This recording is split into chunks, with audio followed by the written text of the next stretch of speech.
ภาพบรรยากาศตลาดนัดเสาครับตลาดนัดเสาวันเสาร์ครับตลาดนัดบ้านห้วยฝ้ายพัฒนาพายางเบิงภาพบรรยากาศตลาดนัดเสาคนบ่ทันมีเด้อครับคนบ่ทันหลายเดี๋ยวพายางเบิงไปจักเล็กจักน้อยจักวางจักข้าว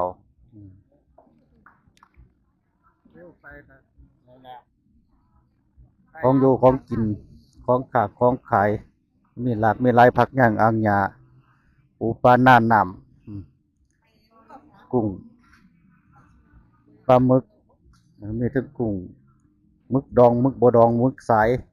นี่จักหมึกอีหยังล่ะแน่สนั่นสะเนื่องพายางเบิงไปเรื่อยๆมีพวกหมูเป็นหมูเป็นของใส่ในครัวเรือนพริกหอมกระเทียมคนบ่คันมี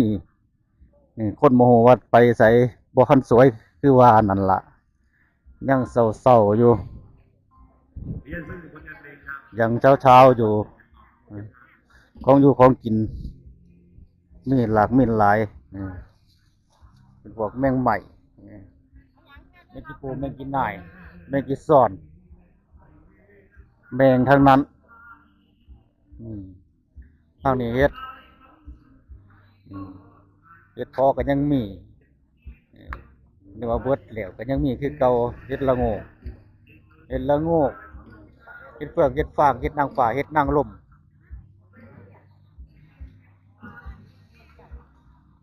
บักบวบบ่ได้มักแกงมักออม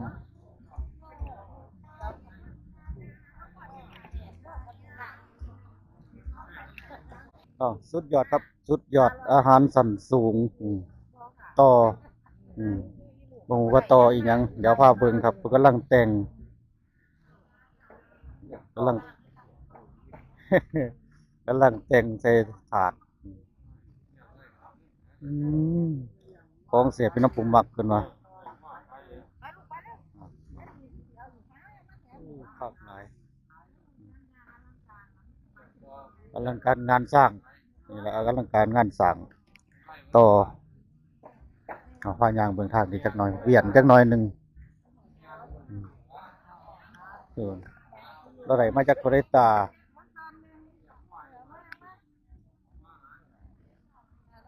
กระตาพอหรอ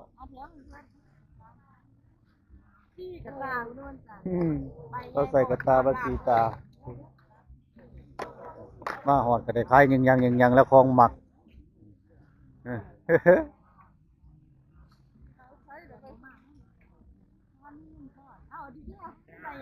ไข่ครับไข่มดแดงแม่เป่ง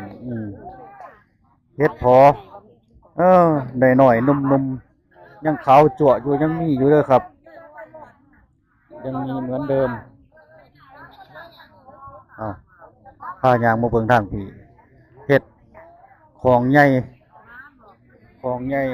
ามของร้อยขึ้นมาเฮ็ดพึ่งเราการละลอยผสมประสานกันดอกกระเจียวทางนี้ตักกะแตนทุ่งละลอยเบิดก่อนบ่ได้กินแล้ววะเบิดก่อนบ่ได้กินแล้วขายเป็นตัวละแล้วขายเป็นเบิดก่อนบ่ได้กินแล้ววะไข่เต็มท้องแม่นอยู่ดอกมันเลี้ยงได้คักหลาย100จัดไปของอยู่ของกินเป็นพวกมกพวกเนื้อแห้งหน่อไม้ต้มหน่อไม้บ่ต้มมะข้อเห็ดเพาะหนังแล้วต้มแล้วเรียบร้อยนี่ฮอดอีหยังดาวนี่ซุปหน่อไม้ส้มแล้วซุปหน่อไม้ส้มหอมเราซุปหน่อไม้ส้มแม่นอยู่ดอกเอาคุยใส่กันยุบใส่กัน เอาทางนี้ปิ้งครับปิ้งข้าวโพดปิ้งข้าวปิ้ง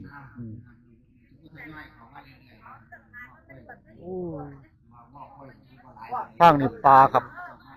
ปลาใหญ่ๆโอ้ยปลายังเป็นตัวใหญ่ตัวโตแต่นอปลาตัวใหญ่ๆใหญ่ดีเนาะภาพบรรยากาศไปเรื่อยๆครับตลาดนัดบ้านห้วยฝ่ายเนี่ยซอยนี่คนเริ่มหลายแล้วครับเมื่อกี้นี่เขามาคนบ่ค่อยหลายคนบ่ค่อยมีพอมาซอยนี่คนเริ่มมีเอาถ้ายังเบิ่งของอยู่ของกินของกาของขายว่ามีอีหยังแน่เมื่อกี้นี่ไปเบิ่งปลาตองกายใหญ่ตัวบักใหญ่ข้างนี้บักอื้อครับบักอื้อหน่อยรุ่นมินิรุ่นน้อยนี่ครับเป็นตาหักเป็นตาหักมาจับไปอ้าวซอยนี่คนกำลังเข้ามาคนกำลังเข้ามาทางนี้อินทผลัมอินทผลัมเอาโลละ60 บาทซิมฟรีเราวะเรามีการในซิมพร้อมเลยซิมฟรีครับซิมฟรีซิมฟรีฟรีข้าวนี่ปลามีถูกปลาหน่อยปลาใหญ่ปลางาม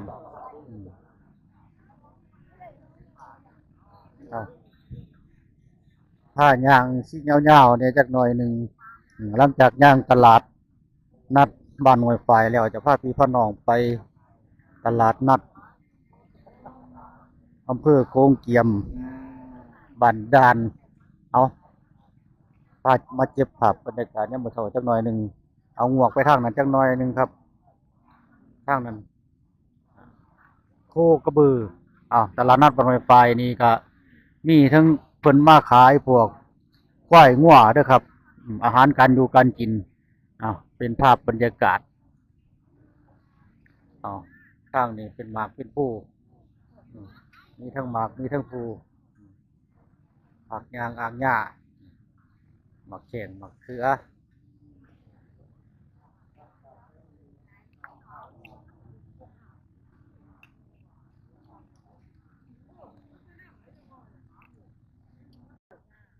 บรรยากาศตลาดนัดอำเภอศรีเมืองใหม่เพิ่นปิ้งเพิ่นย่างไม่สดๆก้วนกรุบทีบไม่สดๆทางนี้ปิ้งหมูปิ้งทางนี้เป็นประเภทไก่ครับไก่ย่างหรือว่าย่างไก่มื้อนี้มาหอดไว้จักหน่อยหนึ่งเดี๋ยวพาย่างเบิ่งคึกคักอยู่บ่คนคือเป็นสีบางๆคนคือเป็นสีบางๆเนาะ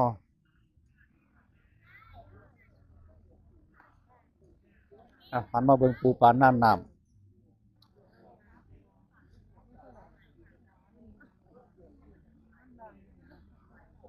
ปูปลาน้ำปลาตัวใหญ่ๆ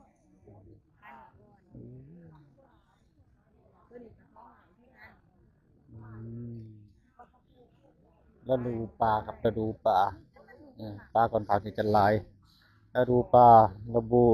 วดูหน่อไม้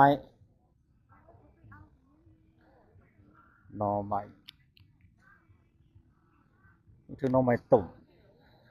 มก็มีหน่อไม้บ่ต้มก็มีอีหยังล่ะนี่นกหน่อยแล้วหน่อไม้สด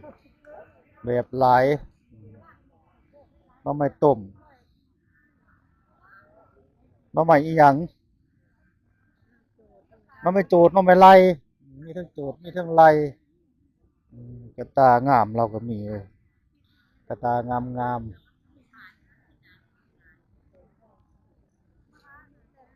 มื้อนี้ว่าสิมาเบิ่งของแปลกมีของแปลกอยู่บ่ดอกไม้บ่ได้มักปลูกของงามของงามมาเบิ่งปลาดอกนี้อุ้ยเบิ่งปลา ปลาโลละร้อยโลละร้อยแล้ววะอู้ปลาปลาแม่น้ำโขงปลาแม่น้ำมูลครับข้าแต่จะได้ถือว่าทางหนีแล้ววะทางหนีเราขายถือขายถือกโมตัวงามเอาผู้ได้มักกดเอากดครับ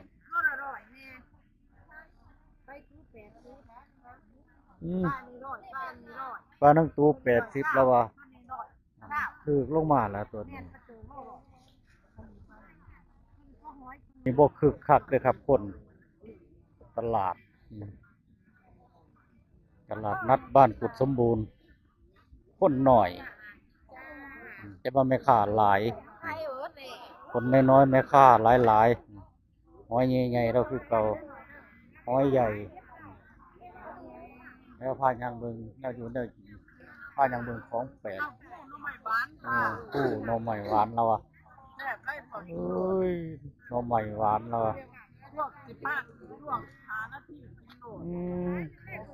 หน่อไม้หวานบ่มีขมก็แล้วกันละทีลวกแกงโหลดแล้ววะผักของเราทางนี้เห็ดกับเห็ดตับเต่าอีกระบองนี่ย่างมาทางวิประทาน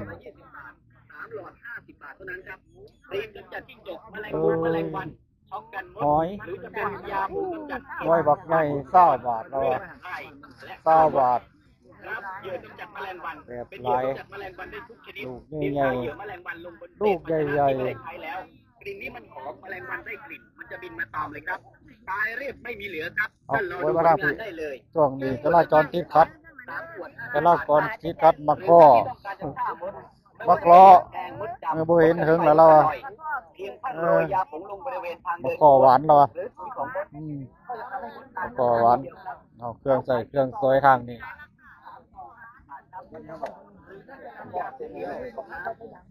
อันมาเบิ่งทางพี่ทางนี้เขาคือขืนจักหน่อยหนึ่งเนาะคือขืนจักหน่อยหนึ่งเห็นอมแล้ววะเห็นแม่ข่อยนนหีมันหั่นเห็นแล้ววะบ่ใหญ่แล้วไข่มดแดงเราอีหยังอึ่งก็มีฮะนี่อึ่งอ่าง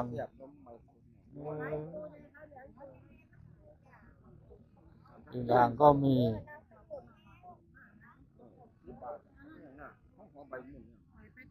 เอาไว้ทางพี่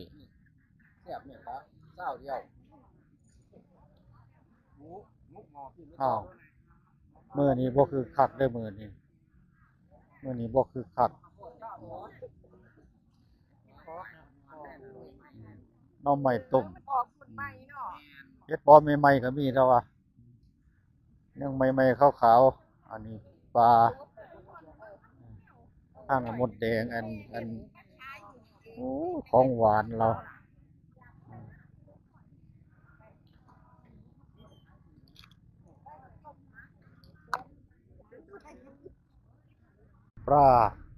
ปลาเล็กปลาหน่อยปลาใหญ่มีเบิดเด้อครับปลาเล็กปลาน้อยปลาตัวใหญ่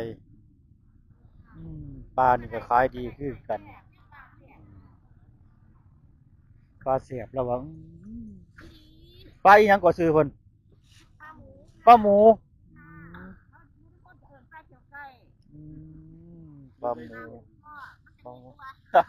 ใส่สุรพนอแล้วครับใส่คือเก่า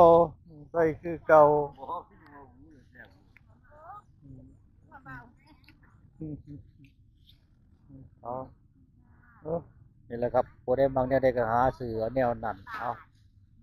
ทางผลไม้เป็นผลไม้เอาห้าอวยมาทางนี้จักหน่อยหนึ่งอวยมาเบิ่งไอ้เฮ็ดเราเฮ็ดงามๆสวยๆเฮ็ดเฟื่องกองละ20กองละ20งามเป็นงามเอาให้ในกองหนึ่งแล้วว่าเอา บ่ได้สนใจแนวใดก็เอาแนวนั้นของแสบที่น้ำปูมักกันว่าหมู่ว่าบ่แสบเฮาก็ว่าแสบตัว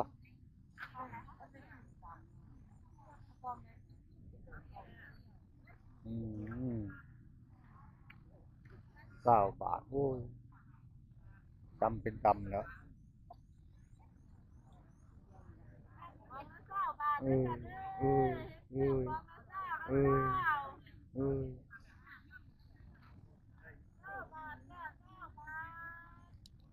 เฮาก็สนับสนุนเราก็น่าเฮามีเงินอยู่20บาท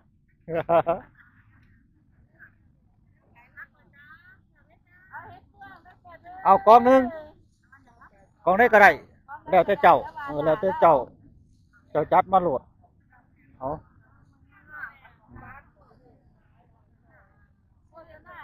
โฆษณาให้แน่แล้วว่าจัดไป20บาท20บาทก็อิ่มได้20 บาทก็กินได้เด้อค่ะเด้อ20บาทก็อิ่มได้นะ เจ้าของฟาร์มมาเอง เอาดอกบานบ่แม่นดอกเทา บ้านซื้อๆบ่ทันเฒ่า ดอกบานดอกเทาแล้วว่าเอา เฒ่ากับผู้เฮ็ดเด้อ เอาดูเราก็ดีได้ ฮะ ว่างหน้าไปโลกกาบ่เฮ็ดจน เฮ้ยเฮ็ดจนบ้านเป็นเค อืม ตาย ค่าเฮ็ดไปค่าแต่โลกาดำหน้าบ่ เออ ค่าโลกาดำหน้าแล้วว่าเออ เฮ็ดเอาแต่กาก ลับมาเฮ็ดจนบานเบิดแล้วว่าเนาะ แล้วเลี่ยมซอยนี่เด้อมื้อนี้เด้อ ฝนตกฟ้าห้องลงมาฮอดฤดูน้ำครับปลาครับปลาเลี้ยงปลาปล่อยขายดิบขายดีเกินว่าตัวนี้พ่นหุ่มกันขนาดเลยบ่ได้ก็จะปล่อยปลาครับมีปลาดุกปลาปึงเออปลาดุกปลาคอปลาปึงปลาเข็งปลานิ่นปลาในโอ้เป็นตาอ่อนซ้อนน้ำปลาเจ้าก็จะจัดขนาดโอ้ป้าเอาเฮ็ดจังได๋ล่ะมันมีน้ำมีในแล้วก็หาปูหาปลาไปปล่อยพอได้อยู่ได้กินจัดไป